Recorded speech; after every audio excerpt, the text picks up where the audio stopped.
Hi. A very good afternoon, all of you. I would like to thank Mr. Tim Millen Morgan and the Oregon State University for giving me an opportunity to talk to you about the common health management issues associated with the production of native fish species. See, I have already told you about the native species of the Western Ghats of India and also the development of captive breeding technology of these fishes in India. And everybody knows that breeding in captivity is one of the desirable qualities of any ornamental fish. But regarding Indian ornamental fishes, only limited work has been done in this field. And studies on the development of the captive breeding program for indigenous ornamental fishes started, or it was initiated in the year 2000 under a national agricultural technology project. It was entitled Germplasm Inventory, Evaluation and Gene Banking of Freshwater Fishes, which was held at College of Fisheries, Panangad, which is my institute, under my principal investigatorship. So till that time, nothing was known about the fishes of the Western Ghats of India, even though there are so many fishes, and the Western Ghats of India is designated as one of the mega diversity hotspot areas of the world. Nobody was knowing anything about the fishes in the wild. So we had initially a very Herculean task of collecting the fish or identifying the fish from the wild and bringing them to the laboratory, acclimatize them. And there are 44 rivers in Kerala that starts from the Western Ghats. So we went through all the rivers. It was a 5-year project, and we had encountered a lot of problems during this survey and study.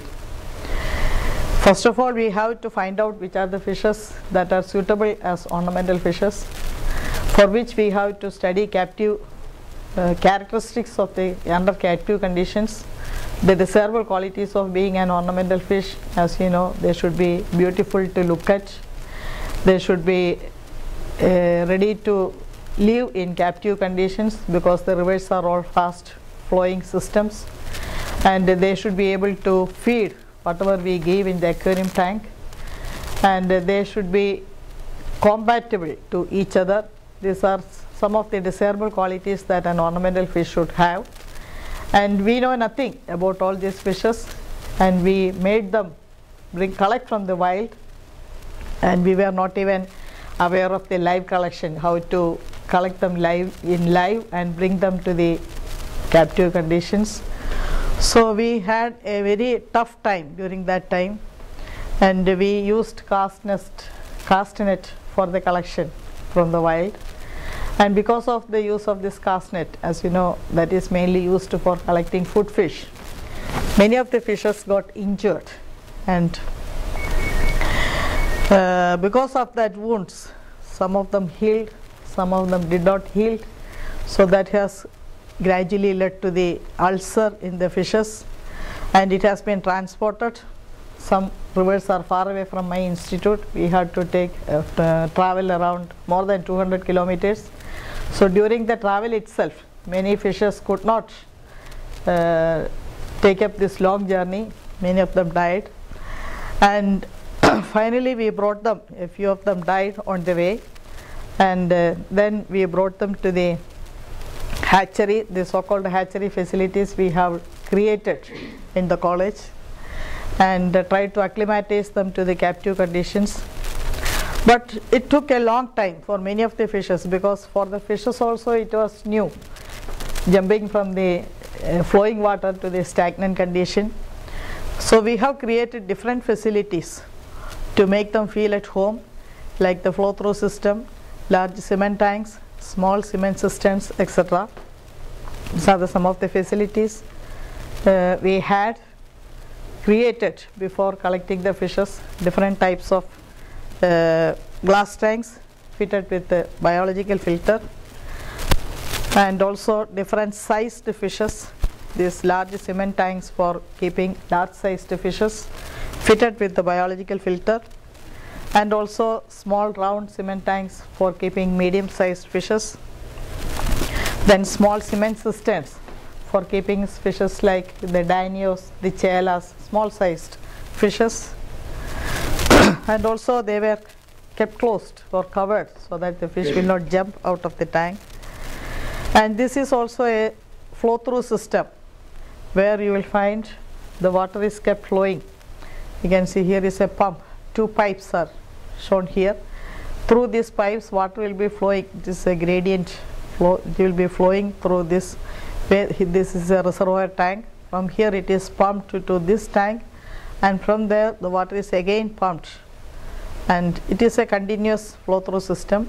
And in between we have given lot of other tanks so that if the water happens to dry up due to the failure of electricity, the fish can get escort in these deeper areas of this tank. This was a very successful structure that helped us to create, to help the fish live in this habitat because the fishes were very happy with this, at least because this formed part of the riverine system, as all the plants were there, then these deep areas were there, so fishes were very comfortable in this tank. This is another view of the system. So again another different types of round cement cisterns for keeping the fishes. So in spite of all these facilities we have created, the wounded fishes had infection that gradually led to ulcers and eventually led to the death of some of the fishes, and some of them recouped but took lot of time, and due to the ignorance on medication, lot of mortality has also occurred during the collection, transportation and acclimatization.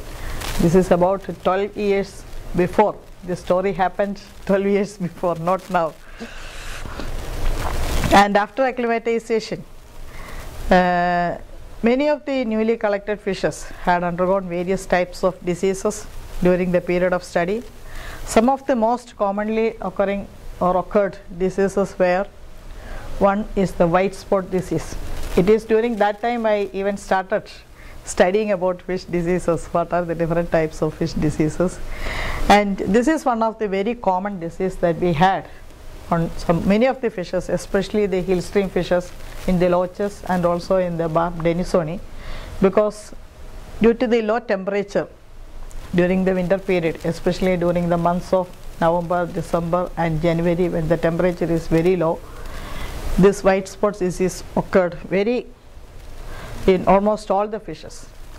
And we also had all sorts of fin diseases, both tail rot and fin rot occurred in many times, and many bacterial and fungal diseases also occurred, and the dropsy was another disease that has happened, and sudden death of many fishes occurred due to many unknown diseases. I was quite ignorant of the types of disease that has occurred, but we had a very tough time during that time, and it is with these fishes that we developed the brood stock. We had to collect the fishes several times from the rivers. We had loss of so many germplasm, but finally we tried to develop brood stock, and gradually we also studied how to acclimatize, how to develop the brood stock, because we had to find out which is the male, which is the female. No biological work has also been done during that time, so we were able to succeed in finding out the males and the females, but we lost, I should be frank to say that we lost so many germplasm during this process. And when the fishes were bred for the first time, large scale larval mortality also occurred due to various reasons, mainly due to fungal disease or due to the lack of feeding. At that time we were also not aware of the infusoria or the larval feeding types. And the fishes collected from the wild invariably contained so many parasites, just like the argulus, the Lernia, then many of the platyhelminthes.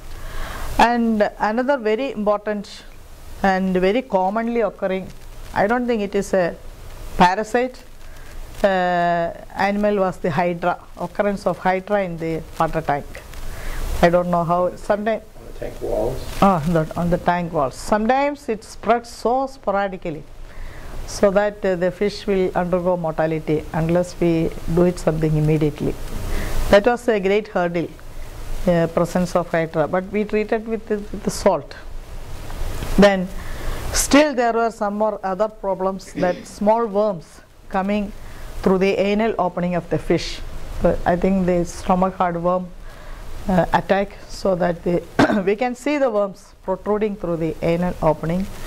And in some fishes we could see the tumor. In fact, I had some photographs but I could not bring it. Tumor on the body, occurring on the body size. So these are some of the issues we encountered during the process of the collection, acclimatization and the development of breeding technology during the period of my research. So I think that will be enough for today. Thank you very much. Thank you. Any questions? The hydra is interesting because we do see, and you may be able to comment on this too with some of the freshwaters, you can see them, you get them on the tank walls and they'll sting the fish. Yeah. Yeah, and that'll create a lesion. And it is a great menace. It's a great menace. When if it is in the broodstock tank, it is very difficult to remove them, and the broodstock is likely to lose also. It's very difficult. Yeah. I don't know how it comes. One fine morning, you will see it appearing on the walls of the glass tank. Yeah, they can be problematic, and then the nematodes are pretty common to see those internally. Which I didn't really go into great detail, but you'll see, particularly in pond-raised freshwater fish, you'll see the nematodes. You'll have some nematode issues because the life cycle sets up in the pond, so you're really interrupting it because there's an intermediate host. But typically you can manage those pretty easily with bendazole orally. Did you use any medications commonly, or were medications readily available for any of the fish? Medicines? Yeah. Say, during that time, to be frank, I was not aware of any medicines. We tried some salt dip treatments and also potassium permanganate, like that. We will consult with some supposed to be experts there. So they said that for hydra, the salt is a very good medicine to remove it. Hydra can be easily removed with the salt, but the ulcer and all things, that will not help. So the fish will ultimately die. But some fishes survive. Are you using any additional medications now, or recommending for your farmers besides? Now we have studied a lot of things after that. So now we use different types of medications for white spot disease, and also for the fungal diseases, methylene blue. And there is a combination of methylene blue and formalin. I think Dr. Bright Singh has produced a medicine. That is a combination of methylene blue and formalin at a particular concentration. That is very good for this white spot disease. That we have used later. That is all at a later stage this has developed. And this Pundius denisoni is easily vulnerable to white spot disease. And that's again during their breeding time it happens, because this fish breeds during the winter time. That is during the December, January months. That is the breeding time of this fish, and at that time the broodstock will have this white spot disease. So a lot of mortality happens to this broodstock. And what's the water temperature typically in the winter? It will be around 20, 22. That also varies from place to place, but usually it is between 20 and 22. So that's kind of interesting, because it's a little bit of the reverse. You know, we think of cooler water temperatures as white spot is ick, Ichthyopteris multiflorus. So we think of it as being something we see less of at cooler temperatures. But basically what you're seeing here is when the temperatures are cooling down, they're cooling into the temperature that's optimal for the white spot. And so then you see it then, whereas it's at a higher temperature, which isn't necessarily optimal for the life cycle. So it's just kind of interesting. When you look at the different places the fish are being reared, we sometimes reverse things. Because we are having a tropical climate typically. So during the winter time, the temperature falls down, especially in the natural conditions, it will be still lower. The hatchery conditions, it comes to about 20 and 22, but in natural conditions, it will be still lower. So this happens very occasionally. It's kind of interesting. So if you're, it's something to keep in mind when you're, communicating with colleagues that maybe are from working in tropical countries that, they'll say, well, the temperatures are cooling, we're having more disease problems, and you're thinking, well, that doesn't make sense. But think about where you are in the world when you're talking about that. Any other? Thank you very much, Dr. Mercy. Thank you. Good to kind of get a perspective.